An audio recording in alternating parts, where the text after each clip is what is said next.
Obama and former First Lady Michelle Obama have officially endorsed Vice President Kamala Harris for president. Here's a video released by the Harris campaign showing the moment that the Obamas called the vice president to offer their full support. Kamala. Hello. Hi. Hey there. Oh, hi, you're both together. Oh, it's good to hear you both. I can't have this phone call without saying to my girl Kamala, I am proud of you. This is going to be historic. We called to say Michelle and I couldn't be prouder to endorse you and to do everything we can to get you through this election and into the Oval Office. Oh, my goodness.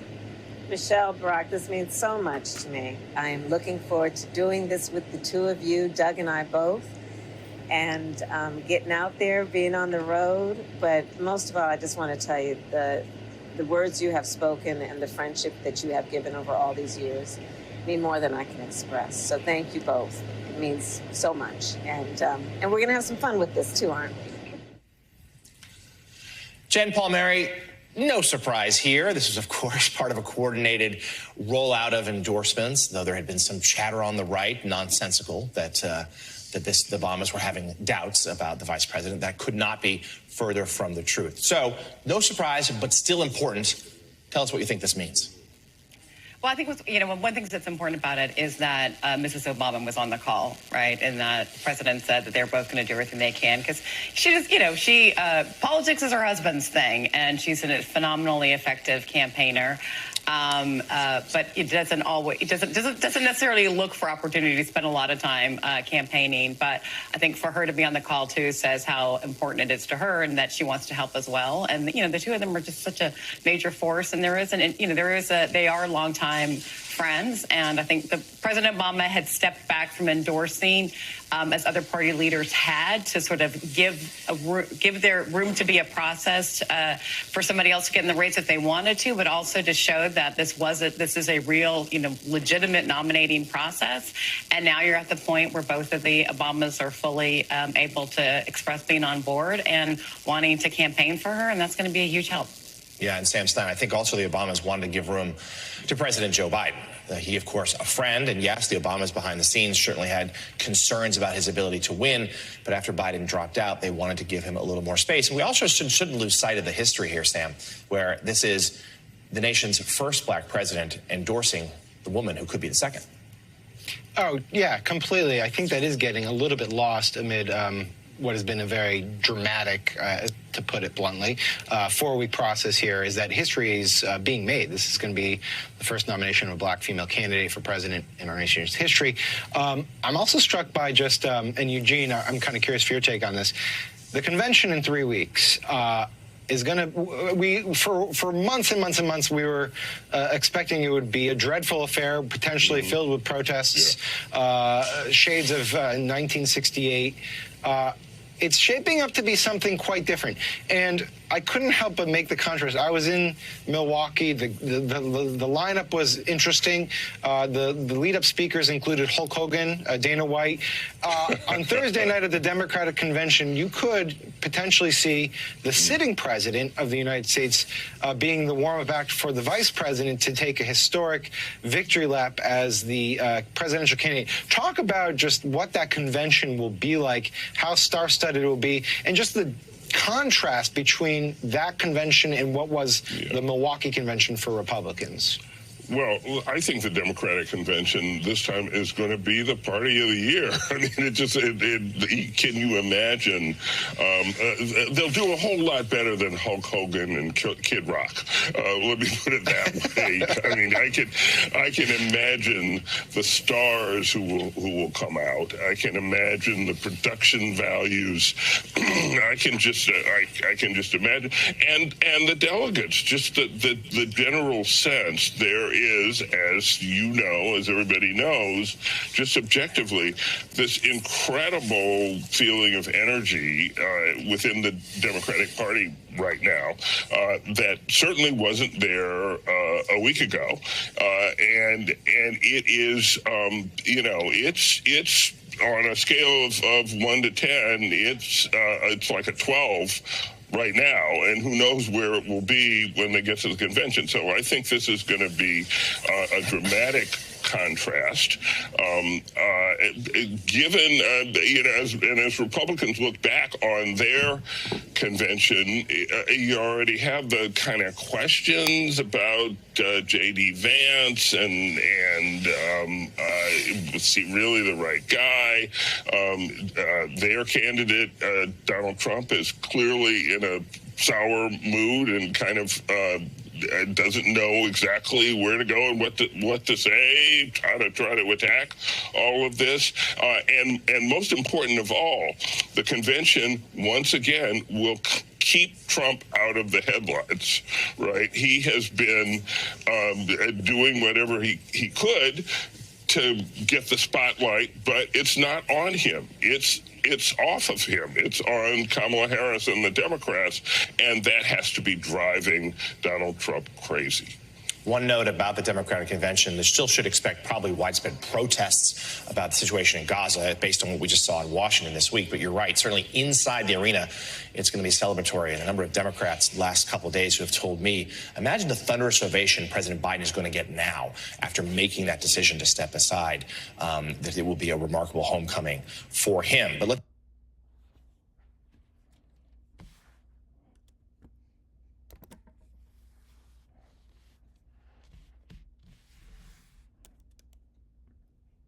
President of the United States. Hello, everybody, and welcome to a special live edition of Rebel HQ. We'll be taking your call, your questions, and your comments. We're going to have more on Michelle Obama and Barack Obama and the endorsement of Kamala Harris in just a moment. And again, over the past year, many Democrats, many independents, and even some Republicans felt like the person who could actually save this country, who should be the Democratic nominee, would be Michelle Obama, that she would win in a landslide. Well, the Obamas have now endorsed Kamala Harris. We'll get to more about that in a moment. Plus, some of the latest polls show that Kamala Harris is now surging on social media. It shows that the Trump MAGA world is freaking out. The FBI says that Donald Trump may have been hit by shrapnel and not a bullet. We'll explain why that matters. A couple of huge media corrections, mainstream news organizations that did some remarkable corrections this week. We'll get to that. And we'll also have a couple of lessons from President Biden bowing out. But first, let's get to the Obama's endorsement of Kamala Harris. It came in the form of a phone call that the Harris campaign has now put out on video. Watch. Kamala. Hello. Hi. Hey there. Oh, hi. You're both together. Oh, it's good to hear you both. I can't have this phone call without saying to my girl Kamala, I am proud of you. This is going to be historic. We called to say Michelle and I couldn't be prouder to endorse you and to do everything we can to get you through this election and into the Oval Office. Oh, my goodness. Michelle, Barack, this means so much to me. I am looking forward to doing this with the two of you, Doug and I both, and getting out there, being on the road. But most of all, I just want to tell you the words you have spoken and the friendship that you have given over all these years mean more than I can express. So thank you both. It means so much. And we're going to have some fun with this too, aren't we? We're going to have some fun. And that's, of course, one of the things that's been so interesting to see Kamala Harris and the Democrats embrace Kamala Harris's laugh. A lot of times through the years, she's been criticized for what comes across as something of a cackle. But Democrats are trying to embrace it. And that's the strength of a good campaign, is you take sometimes your weaknesses and you try to turn them into a positive. And that is what the Harris campaign is doing with her laugh. And a lot of Democrats are getting the hint that this is a joyful campaign. This is a happy campaign, in the contrast with Donald Trump, who always seems to be angry and agitated and frustrated. Here are the latest polls, and this is where it gets really interesting. And again, we're only, 4 days since Kamala Harris, since President Biden announced that he was, through Twitter, that he was going to, and issued a statement saying he was going to withdraw and then endorse Kamala Harris in a subsequent tweet. So that's only 5 days ago. And here are the latest polls. New York Times, Siena, Donald Trump 48, Harris 47. 3 weeks ago, Donald Trump 49, Biden 43. So a 5-point swing for Harris. In the three-way, according to the New York Times, Trump 42, Harris 42, RFK 6. That suggests that there might even be more pressure now on RFK to somehow get out of the race. Maybe Donald Trump pays him off in order to get RFK's endorsement of Donald Trump. In February, the favorability rating for Kamala Harris was 36%. Now, 46%. Just by virtue of her being the presidential nominee. And again, 1 week of all the attention on her, her favorability rating has gone up 10 points. So that's the New York Times poll. It's essentially within the margin of error, statistical dead heat, a tie. The Morning Consult poll, Harris 46, Trump 45. Also within the Morning Consult poll, independents, Harris 40, Trump 38. Among African Americans, Kamala Harris 70, Donald Trump 19. All the talk that Donald Trump had about making inroads among African Americans, well, that appears to be evaporating. There's a poll called the Change Poll. It's not very well known, but nonetheless, the Change Poll, Harris +1. The previous Change Poll had President Biden -4. So there's another 5-point swing. The key thing to remember about all of these polls is that right now they show the race. Again, the margin of error in all these polls is usually 2.5 to 3.5%. So when you see a poll that comes out that finds one candidate may be up by 2, they could be up by 4, or it could be even. If one candidate is up by 1, they could be up by 3, or they could be down by 1. So generally, statisticians will look at a poll that is within the margin of error and say, okay, this is essentially tied. That's a statistical tie, and so. As a result, you would say that the race is essentially too close to call, at least based on the polling. And again, the polling is just a snapshot of where we are today. In addition to the polls, there has been some remarkable news fundraising. Kamala Harris has set fundraising records. She raised more than $100 million in one day. That set a record for presidential campaign. She has more than $250 million that has come in over the last 5 days. This includes about $100 million in super PAC money that has flowed to various organizations that are supporting the Harris campaign, and they're not technically allowed to coordinate the message or talk to the Harris campaign. And then there's about another $150 million that has gone directly to the Harris campaign. Now, the reason that the fundraising is so intriguing is because the one criticism that you've seen this week, even as Kamala Harris has had a hot start, and has gotten off to what, by all accounts, seems to be brilliant sort of media strategy in terms of taking advantage of the news cycles and spacing things out. And we saw that, for example, with the Obama's endorsement. They waited until Friday when it seemed like the week was just sort of wrapping up, and there's the Obama endorsement, and there's another round of good news for Kamala Harris. The reason that the advertising is so intriguing is because Kamala Harris right now in the battleground states, her campaign is being outspent 25-1. The Trump campaign is spending 25 times as much on advertising in battleground states as Kamala Harris. Now, a lot of political analysts have said, what is she waiting for? Why not take advantage of all of this and define yourself before the Trump campaign can define you? Well, the response from some people close to the Harris campaign has been, well, it takes a little while to get some of the ads up. And oh, by the way, there's not that same urgency to try to put ads up when you're getting so much in terms of the earned media. By earned media or free media, what we mean is cable news coverage, broadcast news coverage, the news cycles. A lot of Kamala Harris's speech and clips and sound bites are getting plenty of air, and they're also getting plenty of time on social media. So the argument from the Harris campaign is, well, you'd be essentially burning your money. You'd be wasting your money if you're actually spending it on paid advertising in a period when you're getting so much free attention and it's so positive. Political analysts are not so sure about that and say, look, if Kamala Harris wants to keep the momentum going, she needs to start putting her ads up sooner rather than later.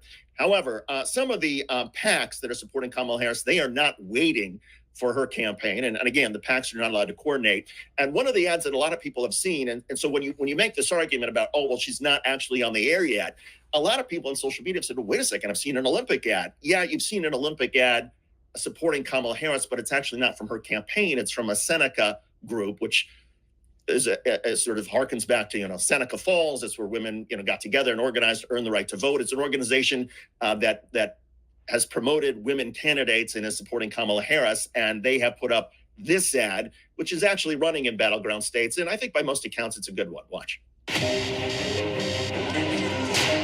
From the 6 a.m. practice to the away game pickup, from her first goal to the state finals, from the big wins to the big lessons, we take care of all the little things. We do these little things so our daughters can achieve big things. We do all of this for their future. And this fall, that future is on the line. We have come so far, but we have one big thing left to do for our daughters. Their rights are on the ballot, and we won't go back. Not now, not ever. This fall, we will go for the gold, and we must win for them. That's a pretty good ad.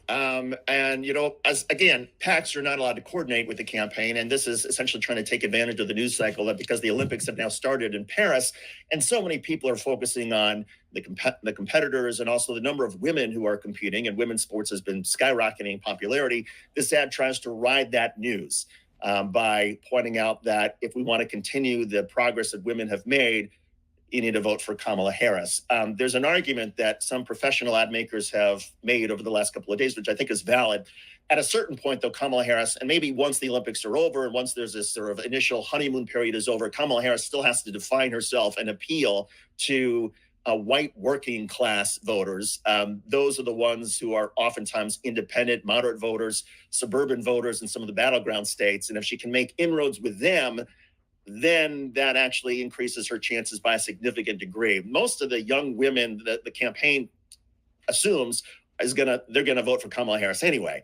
The question is, can Kamala Harris drive up her margins with white male voters, suburban voters, blue collar voters? And that's where the Trump campaign right now, for example, is already trying to define Kamala Harris as a communist and a socialist and somebody who can't be trusted and somebody who lies and she's crazy and she's even far to the left of Bernie Sanders.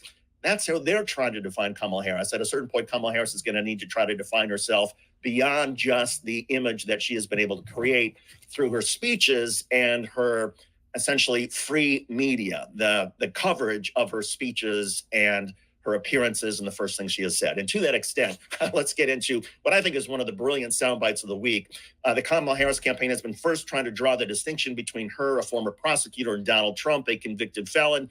So this was in Kamala Harris's very first campaign rally the second one. The first one was actually at campaign headquarters in Delaware. She then went to Milwaukee. Was it Milwaukee? I think it was Wisconsin. You guys can correct me if I'm wrong on that. Anyway, she gave a speech, and here's what she said. Watch this. I told you before I was elected vice president, before I was elected United States Senator, I was elected Attorney General of the state of California, and I was a courtroom prosecutor before then. And in those roles, I took on perpetrators of all kinds. Predators who abused women, fraudsters who ripped off consumers, cheaters who broke the rules for their own gain. So hear me when I say, I know Donald Trump's type. That was well done, well played. Now, Donald Trump's reaction was unhinged. He called into Fox and Friends, and here's what Trump said. Watch this. Well, I think it's disgusting, and I get a kick out of one thing. They say, sir, be nice. You just got hit with a bullet. Maybe he's changed. Be nice. And I'd love to be nice, but I'm dealing against real garbage. When you hear that. Real garbage. I'm dealing with real garbage. Now, was he saying that Kamala Harris is garbage? Or was he saying that her criticism was garbage? Well, I guess it depends maybe on your point of view, but still striking. Anyway, let's keep listening. I can pull this up. They've weaponized the justice system against me. They've indicted me 4 times. They've pushed other lawsuits onto me. It's never happened in this country. This is like a third world country, what they've done, a banana republic. Every single court case that I have is pushed on by them. They've taken the Justice Department, used local DAs, and used local attorney generals. Every single case I have, and I just won the big one in Florida that Biden didn't win. What happened to Biden is they called him incompetent. He can run for president. All right, so you get the whine, wah. Donald Trump, he's mad. But again, I was struck by the fact Donald Trump calling Kamala Harris, or at least calling her argument garbage. That seems sort of close to the edge. And when you listen to some of the other Donald Trump supporters who have been members of Congress who have said that Kamala Harris is the DEI hire, that she's only vice president because she's a black woman, that she's not qualified, that she doesn't have experience.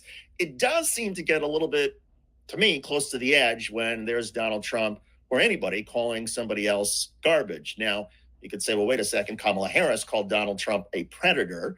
But Donald Trump is an adjudicated rapist. He is a convicted felon. Kamala Harris was a prosecutor who put away felons and adjudicated rapists and people who cheated on their business records. So it depends on your point of view. I want to get some of your questions and some of your comments. Trump, Mein Kampf 2025 from Carlos. Okay, I hear you about that.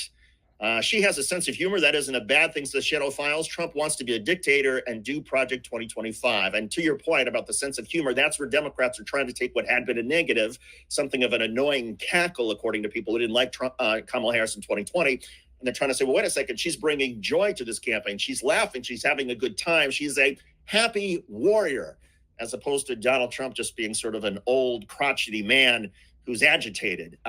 If you go back to the term happy warrior, a lot of people apply that to Ronald Reagan, that he was sort of the ultimate, the Gipper had a smile on his face and he would deliver sometimes harsh policies, but he would do it with a smile and a glimmer in his eye. That's what people mean by happy warrior. And communication experts will tell you that when you deliver a message, if you are smiling when you deliver that message, it is, no matter what you're saying, you're going to have a more positive impact on your audience than if you're grimacing and you're angry and you're turning red.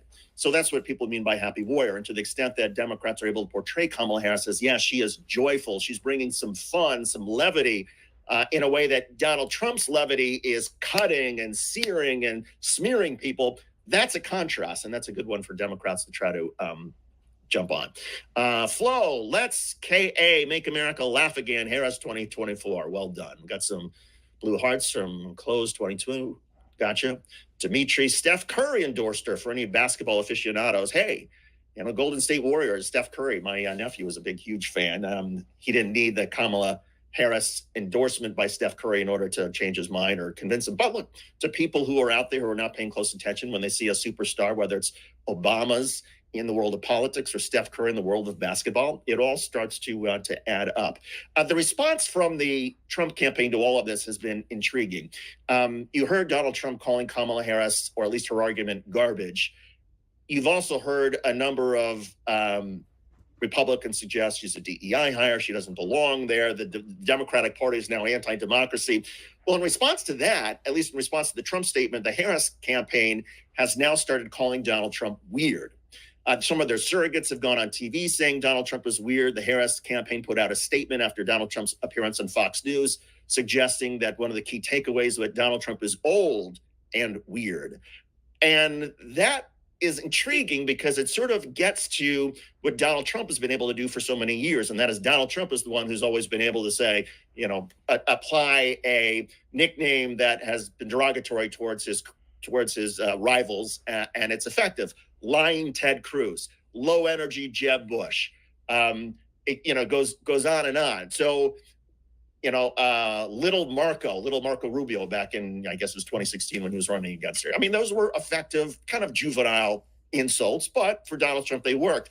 It's so interesting to see the Harris campaign now hitting back by describing Donald Trump as weird old Don or creepy weird old Don.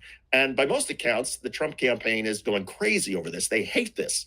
And they're infuriated that Donald Trump is being made fun of. You can only imagine how Donald Trump himself is being made fun of. So the way the Trumpsters have largely responded, in addition to, their slams against Kamala Harris, is a lot of them have been circulating the photo of Donald Trump from the assassination attempt, where Donald Trump has blood coming from his ear and the Secret Service are taking him off. And, there's the flag behind Donald Trump. You've all seen this. Well, one of the things that has been so intriguing about the assassination attempt is there has never been evidence other than from Donald Trump saying it, that Trump was actually hit by a bullet. The four other police officers who were on the stage who got injured, they were hit by shrapnel. Perhaps a bullet hit some of the audio equipment. Initially, there were theories that, maybe one of the teleprompters and the glass got hit, and flying glass is what struck Donald Trump in the ear and struck the police. But then the teleprompter seemed to be intact. But now law enforcement says, but some of the equipment that was on the stage did get hit. And there was a hydraulic line for a cherry picker near the stage that also got hit, and you can see steam coming out of it. So by all accounts, and of course, other people got hit. But the question has been, well, did Donald Trump get hit by a bullet, or did he get hit by shrapnel? And a few people have been out there saying, hey, only Donald Trump is the one who's been saying he's been hit by a bullet. And by the way, the Trump campaign has not released how Donald Trump was treated at the hospital. Ronnie Jackson, his doctor, flew to New Jersey the next day to treat him. Eric Trump says that Donald Trump did not get stitches, which is a little strange if you've been hit by a bullet in your ear. So the theory has been out there, maybe a conspiracy theory, that no, Donald Trump wasn't hit by a bullet. He was hit by shrapnel. So this story has not been touched by most of the mainstream media, but it started to percolate the other day when FBI Director Wray testified to Congress, and in response to questions by Jim Jordan, Republican Jim Jordan, about the number of bullets that were fired at Donald Trump. Here was Christopher Wray's response. Watch. With respect to former President Trump, there's some question about whether or not it's a bullet or shrapnel that hit his ear. So it's conceivable, although as I sit here right now, I don't know whether that bullet, in addition to causing the grazing, could have also landed somewhere else. But I believe we've accounted for all of the shots in the cartridges. So let us. Wow. Could have been shrapnel. Could have been something else. For the FBI director to put this out there is pretty big. And it gets to something that I want to try to be careful about this, because I think every American, when you are shot at, when Donald Trump was shot at, regardless of whether he was hit by a bullet or anything else, the bullets were being aimed at him. And I think most Americans were legitimately horrified by this and felt sympathy for Donald Trump and did as Donald Trump would have done, whether a bullet was hitting you or flying by or you're getting hit by glass or audio equipment, whatever it is. You dive under the lectern and the Secret Service jumps on top of you and you get out of there. Well, it seems like for MAGA world, Donald Trump actually being hit by a bullet is what has mattered to them, that it makes Donald Trump even more heroic. It means that it's even more sort of divine intervention, that Donald Trump got hit by a bullet that hit his ear but didn't hit his head an inch away. And if it turns out that it wasn't a bullet, but it was a piece of shrapnel because audio equipment got hit, or a piece of the hydraulic equipment, whatever it was, that hit the police who have said they were hit by shrapnel. If it turns out that Donald Trump was hit by shrapnel in his ear, which would explain why he didn't get stitches, which might also explain why there wasn't as much blood as some people had thought, which would also explain why, a lot of doctors who have treated combat wounds will say even if a bullet grazes by your head, it can literally rip off the skin because of the motion and because of the force and etc. That didn't happen with Donald Trump. Now, there's nothing wrong, in my view, if Donald Trump got hit by a piece of shrapnel, he's still deserving of our sympathy. And it was still horrific what happened to him. But it does seem like this distinction matters in MAGA world. And it certainly seems to matter to Donald Trump. And that gets to the rap against Donald Trump all along has been that he's incapable of telling the truth. That Donald Trump takes little pieces of things that may be true. Yes, he was shot at. Of course, it was horrible. And then makes himself even more of a martyr, makes himself even more of a victim. He says, I took a bullet for democracy. Well, you had bullets fired at you. Yes, at least 8 of them. We know that. Nobody doubts that. But did you actually take a bullet in your ear, or was that a piece of glass or a piece of plastic or a piece of shrapnel? That distinction doesn't matter to me.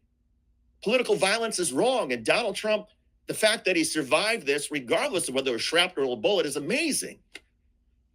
But it does seem to matter to MAGA world.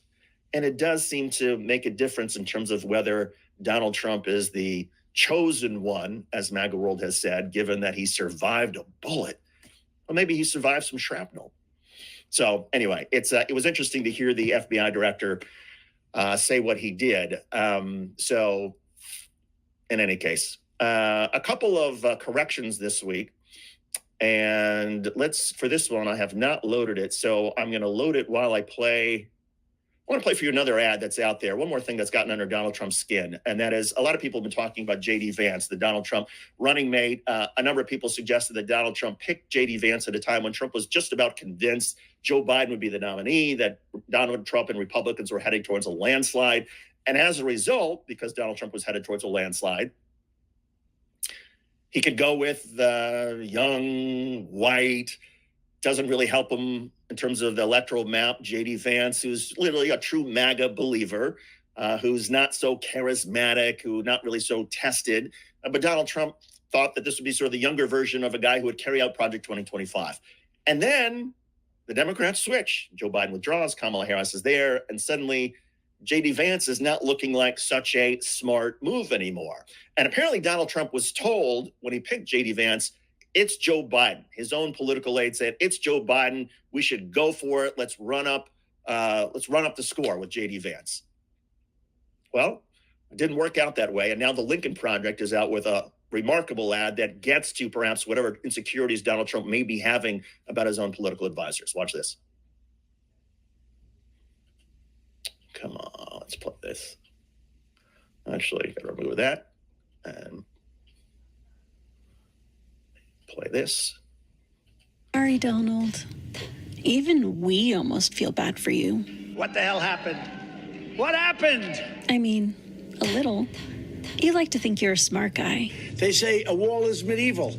Well, so is a wheel. But lately, you've been taking some really bad advice. To be the next vice president. Lasavita and Wiles promised you Biden would never drop out. The last time I checked, it's Biden-Harris. They bragged about it to Tim Alberta. They even took a victory lap. They told you this election was locked up, that you couldn't lose. What happened? Maybe they're not smart. We worry about that. And JD? They told you to pick him? I'm a never Trump guy. I never liked him. Have you figured it out yet? He's like DeSantis, only less charismatic. Are you blind? I had a Diet Mountain Dew yesterday. It's good. Weird, awkward, creepy, terrible on TV. I love you guys. He's going to cost you votes and embarrass you. They assured you he was great. Fundamentally divisive, arrogant. Do you hate Mexicans? Lasavita. This is what they originally had. Quote. All right, sorry, I messed up. I didn't mean to make that change so quickly. I just loaded something while you were playing that ad. But anyway, you got the point of the, and we'll get to the content with Keith Olbermann podcast, and the reason I'm going to play that in just a second. You got the point of the Lincoln Project ad. There is Donald Trump convinced and being convinced by Chris Lasavita and the others in his campaign, it's Joe Biden. We got this. We got a landslide coming. Let's run up the score and let's go for it. We don't need to be strategic in our vice presidential pick as far as the election is concerned. We can go with somebody who might be able to govern well and be able to enforce the 2025 vision. And then the rug was pulled out from under Donald Trump. And now a lot is coming out about J.D. Vance, and he's stumbling and he doesn't have much charisma. And he's talking about how, a clip came out from a couple of years ago where he talked about how Democrats are led by cat ladies who don't have any children, which is insulting, of course, to everybody who has stepchildren or adopted children, whatever. So there's some talk that, well, maybe J.D. Vance is off the ticket. Is Donald Trump going to push him out because he doesn't have any charisma? Because J.D. Vance doesn't have charisma, and that's a killer in the estimation of Donald Trump. You better have charisma and energy and be great on TV. Otherwise, you're not anybody to Donald Trump. So there was some suggestion that originally Donald Trump was going to go with perhaps North Dakota Governor Doug Burgum, and then was talked out of that by, or maybe Marco Rubio, but was talked out of that by Trump's sons, who said, no, you got to go with J.D. Vance. Well, some suggestion maybe Donald Trump is now thinking differently about this and wondering if he should have gone with his gut and gone with Burgum and gotten rid of, and not gone with J.D. Vance. Now, I promised you, I was mentioning just before I played the clip, media corrections. Two remarkable corrections this week. First, the Associated Press, which related to J.D. Vance, issued a fact check on a claim that J.D. Vance, somewhere in his book, Hillbilly Elegy, had described him having sex with a couch. This went wild on social media and was all over the place. And so the Associated Press decided to do a fact check and pointed out, no, there's no reference to that in his book. Well, the fact that the Associated Press even decided to do this story, that they even decided to sort of go there, brought even more attention to this wild claim about J.D. Vance and Hillbilly Elegy having sex with a couch. The AP story was then taken down because they said it was inappropriate for the Associated Press to do this. Why do a correction of a story that's not true? Because the Associated Press essentially only brought more attention to this crazy story. So now everybody's talking about J.D. Vance and the couch, even though there's no evidence that it's actually true. So that's the first correction of the Associated Press. The second correction that I just think was remarkable was from the New York Times this week. They were talking in an article about their polling. And they had quoted a woman who, in this article about the New York Times poll of Harris versus versus Donald Trump. And they had quoted a woman who was a Biden voter who's now a Trump voter. And Keith Olbermann picks up the story from here. You got to watch this. I'm going to have to rewind it. Let's try. A Democrat, but I've changed my... This is what they originally had. Quote, I'm a Democrat, but I've changed my mind after everything that's happened with Joe Biden's administration, said Ana Ayala, a 58-year-old who lives in San Jose, California, and voted for Mr. Biden in 2020. She plans to vote for Mr. Trump in 2024. Quote, I mean, the border situation is out of control.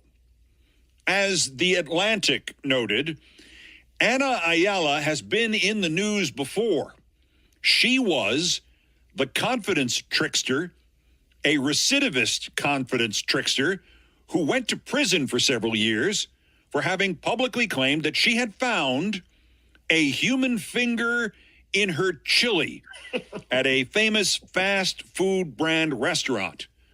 She went public. She demanded money. She damaged the brand so badly that I won't even repeat the name of the brand now. And then it turned out a rather simple examination proved that the chili had been correctly cooked, but the finger had not been cooked. She had put the finger in the chili. She had bought, as it turned out, the finger from her husband's business partner who had lost it in some kind of industrial accident. Police were led to this conclusion by an anonymous tip that turned out to be from her husband's business partner who was missing the anonymous tip of his finger. The New York Times, so desperate to find and include in its positive towards Harris and the Democrats article a disaffected Democrat, so defensive about the beating it has properly received throughout the entirety of this campaign, the Times didn't even bother to do what I do with every name I don't know as I'm preparing these little stinking podcasts. Just Google them. You never know what you're going to find. Okay, a couple of things here. First of all, Keith Olbermann's podcast, and yes, Keith Olbermann was is a friend of mine. I substituted on his show, lead sub anchor back at MSNBC in the day. I love Keith. I think he's one of the most brilliant broadcasters of literally my generation. His podcast is must listen to. Subscribe to his podcast. Trust me, you will learn something every day. You'll get the latest news, and you will laugh like you've never laughed before. And Keith's writing is that amazing. Now, secondly, for the New York Times, as Keith pointed out, to not bother to check the identity of this Ayala, Presley, whatever her name is, to not bother just put that through the Google, it's remarkable. And it gets to the rap that a lot of people have had at the New York Times. The New York Times is so important and can consider itself so important that they have to find, both sides, and they have to find the Biden voter who's disaffected, who's become a Trump voter. And we have this quote from this woman, and the woman played the New York Times. The New York Times didn't even bother to do a basic check to determine if this woman is who she says she is, and whether or not she should be believed. And the fact that the disaffected woman who the New York Times quoted in their original story is the same woman who had gotten thrown in prison and who had claimed that there was a finger in her chili when it turned out that was her husband's business partner's finger that she put in the chili. It's just remarkable. And by the way, the New York Times did take that quote out in subsequent editions of their story. But what is going on at the New York Times? Good grief. So there you have it. Two major corrections this week. I want to get to a couple more of your comments here and we'll respond. And then I'm going to close with something involving President Biden. But let's hear. Confused philosopher. Why would MAGA freak out? It was obvious Obama would endorse LOL. Confused. I think MAGA is not freaking out because of the Obama endorsement. I think they're freaking out because of the polls and because of the fundraising that Kamala Harris has had and the sophistication of her campaign. She's running a much smarter campaign than I think even some MAGA Trumpsters had expected. And the Obama endorsement is part of that, right? Why didn't Obama come out at the very beginning and endorse her? Well, it might have been lost in the other endorsements. So I'm almost sure what happened was a day or two after, and there have been some quotes that Barack Obama wanted to wait a little bit and not sort of jump in front of everybody else. But I'm sure at some point early in the week, the Obamas had a conversation with the Harris campaign and said, okay, we want to endorse. When is it going to be strategic? When is it going to be best for you? And they said, hold off a couple of days. And then they decide, let's do it for Friday when we're at the end of this 5-day news cycle, when things are starting to wane a little bit. People are heading to the weekend. And suddenly there's another 12 or 14 hours now of intense coverage of Kamala Harris and sort of a light moment of her having this nice conversation with Barack Obama and Michelle Obama and laughing a little bit and being joyous. And again, it's another opportunity for the Harris campaign to dominate the free media that is out there. And the sophistication in terms of the timing of how they drop this and how they put it out there, I think that has taken some people by surprise. And that's why you have a number of political analysts who are saying, Kamala Harris is right now running an A-plus campaign in terms of how she has rolled this out. And given that it seemed like Joe Biden a week ago was digging in and might stay dug in, for the Harris campaign and team to be this prepared and to run this first week this effectively suggests that she is perhaps certainly running a far better campaign now than she ran in 2020 when she didn't score anywhere in the primary. So that's the point of that. Let's say Grant, okay. Frank, vote blue all the way down the line from president to dog catcher. Go blue, yes, we got that one. Let's throw a couple more comments here. Tell me more about Indigenous schools in Canada, why don't you? We're not talking about Indigenous schools, but Biden trumped him, played him like a fiddle. Biden, yeah, you could make the argument that, I played for you the clip of Keith Olbermann. Keith had suggested that the only thing that could top how Biden got out was if Biden had leaked or put out a statement right after Donald Trump started speaking on Thursday night at the convention that he was getting out. Because then you'd see the media scramble and Donald Trump wouldn't be the story and suddenly Joe Biden is the story. But in a way, Joe Biden waiting until Sunday probably helped even with the Trump speech, because the Trump speech, according to most people, was a dud. It was an hour and a half of rambling. Donald Trump was sort of low energy. He went sort of all over the map, lied repeatedly. It was just sort of in a calmer tone. So the speech, I don't think, helped Donald Trump. And that was a big storyline for a lot of voters and a lot of undecided voters the day after the convention. 2 days later, for Joe Biden then dropping out on a Sunday, certainly that takes the rug right out from underneath the Trump campaign, which had been counting on running against Joe Biden. Suddenly, this is a race. And suddenly, instead of 4 or 5 points ahead, as we were showing in the polls a few minutes ago, now it's dead even. And Kamala Harris has only been doing this for a week, and she's now dead even with Donald Trump. So that's them playing Trump like a fiddle, absolutely, as far as what Joe Biden has done. Our free health care would bug you, LOL. I think that's somebody from Canada. Okay. Harris, she got this. There is certainly more optimism in the Democratic Party than there was, and we've seen that in all the polling, than there was a week ago. If you have local primaries right now, get out and vote Harris 2024. There are some primaries. I think there's even one here in Connecticut that I just saw. Olivia, maybe not going back, says Brad Jones. Canada isn't stupid enough to have or vote for Trump. To my Canadian friends out there, I appreciate you watching this live broadcast on Rebel HQ. Good to have you. Oh, Canada, our home and native land. I want to finish with the Biden speech because, look, the big news that kicked all of this off this week was last Sunday, Joe Biden issuing a statement and then issuing a tweet saying he was endorsing Kamala Harris.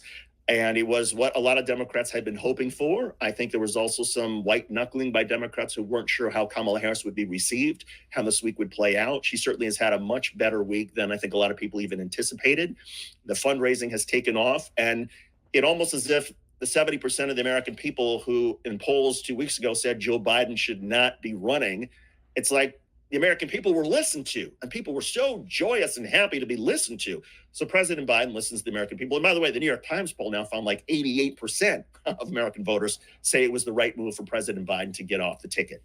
Here's President Biden's speech on Wednesday night, in which he formally gave his, he had issued some written statements. He had called into the a Harris rally at the Biden campaign headquarters in Delaware, what they were the Biden campaign headquarters in Delaware, and gave some remarks. But this was the Oval Office speech that Joe Biden delivered. And I want to play for you this and then give you a couple thoughts. Watch.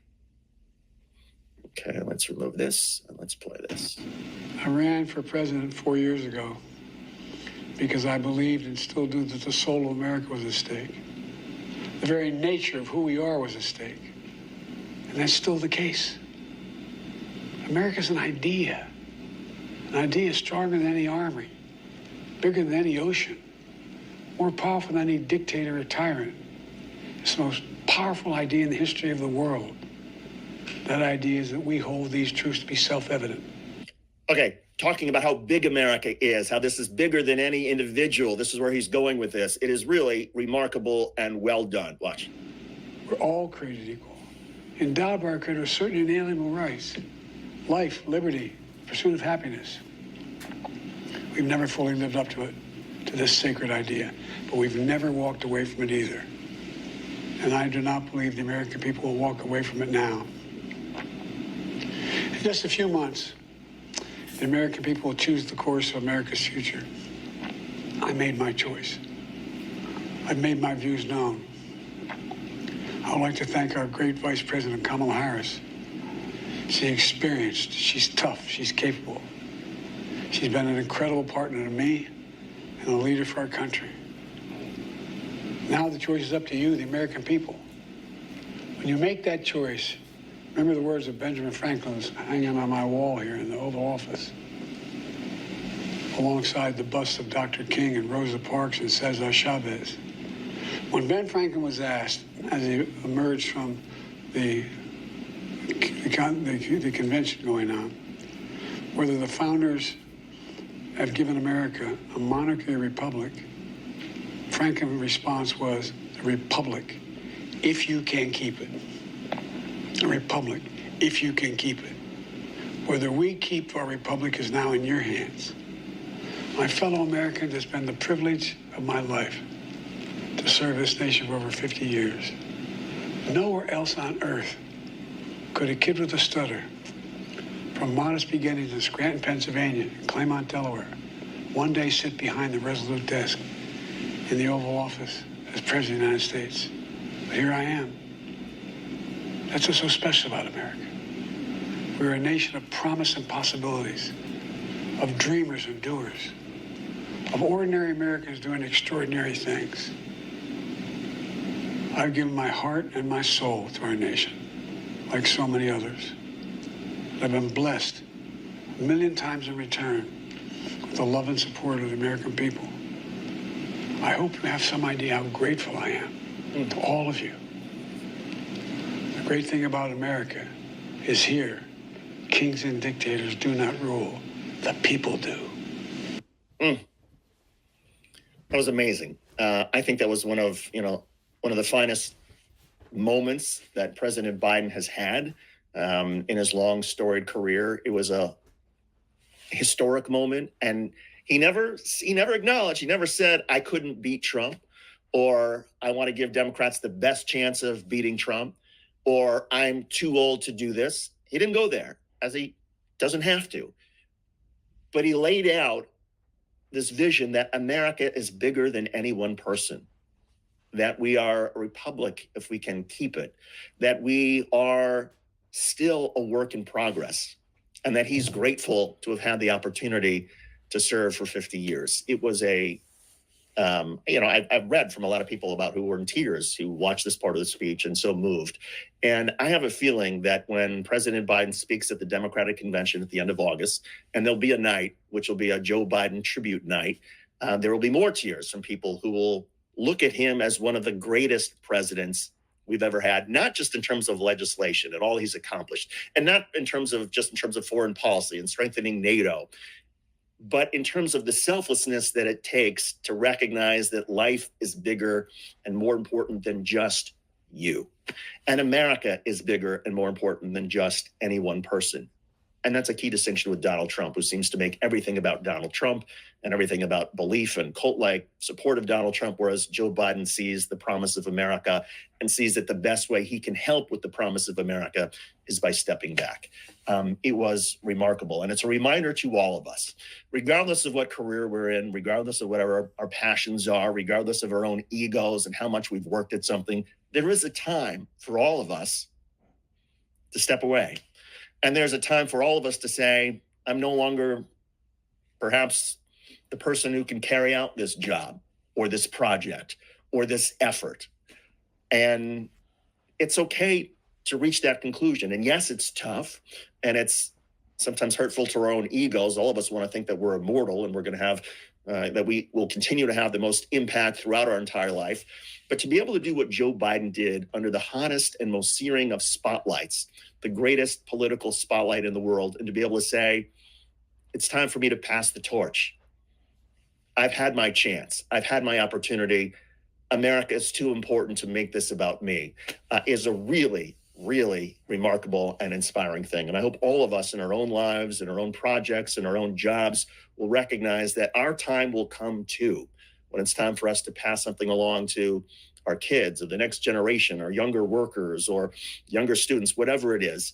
And when we reach that point, I hope that all of us, as much as we want to dig in as well and keep going, will ultimately reach that same point in terms of the dignity and the grace that Joe Biden managed to show this past week.